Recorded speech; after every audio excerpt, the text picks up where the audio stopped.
Buckingham and Vega, along with Silva Law Group, sent Midland ISD a notice of claim. The filing notifies the district a lawsuit is coming and demands they preserve all potential evidence, from surveillance video to staff communications. We sent the notice to the superintendent of MISD, also what's called a spoliation letter, meaning we are requesting and actually demanding that they protect the video, all chat messages, all email messages, all text messages, anything that would be ultimately evidence. Attorneys say they're already representing 9 families, with more expected to join. Right now, for sure, there are at least 9 families that have come forward and said that their children were some of the victims from this tragic event. The attorneys say the abuse was not a one-time incident, but part of a troubling pattern targeting students with the greatest needs. After speaking to various families, we saw a pattern that, is a long-standing pattern, but has also happened up until 2 weeks ago. And the scariest part for us is that these are some of the most vulnerable students in our community. A lot of them are nonverbal, they're autistic, and regardless of that, every student deserves dignity and access to education. And the neglect and abuse that these students face was even scarier, considering that they weren't able to speak out many times. And that's why, now it's our job to make sure accountability is had. Attorneys say the neglect stretched on for hours, and now they're pursuing compensation under Texas law's damage limits. These kids have been horrifically abused.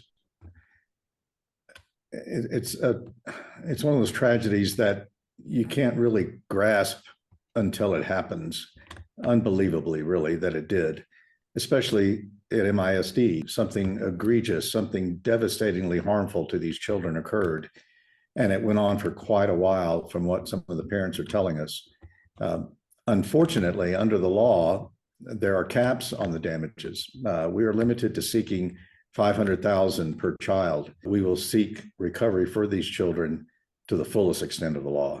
They argue families deserve to know how this was allowed to happen and why staff failed to report it as required by law. We want answers. It never, ever should have happened in the first place. And actually, it's required by law that any type of abuse or neglect be reported to the proper authorities. And that was not done.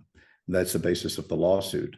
Attorneys also accuse Midland ISD of requiring parents to sign non-disclosure agreements before viewing videos of the incidents. They say the practice was unfair and an attempt to silence families. The fact that the school district made these parents sign an NDA without most of them without the ability to read English and the opportunity to have independent legal counsel tell them what the ramifications are of what they were signing before they showed them these videos where their children are literally being neglected. I think that right there is fault, and it seems like Midland ISD is trying to silence those parents. This NDA, that's a non-disclosure agreement. And basically what MISD did was to require the parents, not knowing what they were signing to a large extent, to sign this document, which prevents them from speaking about what they were about to be seen in these videotapes, these horrific videotapes. Isn't that outrageous? Their children, and perhaps even more children in this community, were being abused and neglected under the authority of MISD.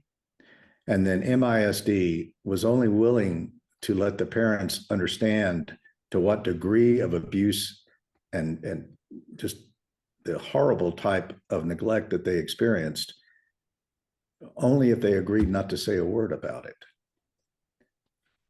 They will say a word about it, and we will speak volumes through this litigation. These folks will not be silenced. These children will not be forgotten. The lawsuit is expected to be filed later this week.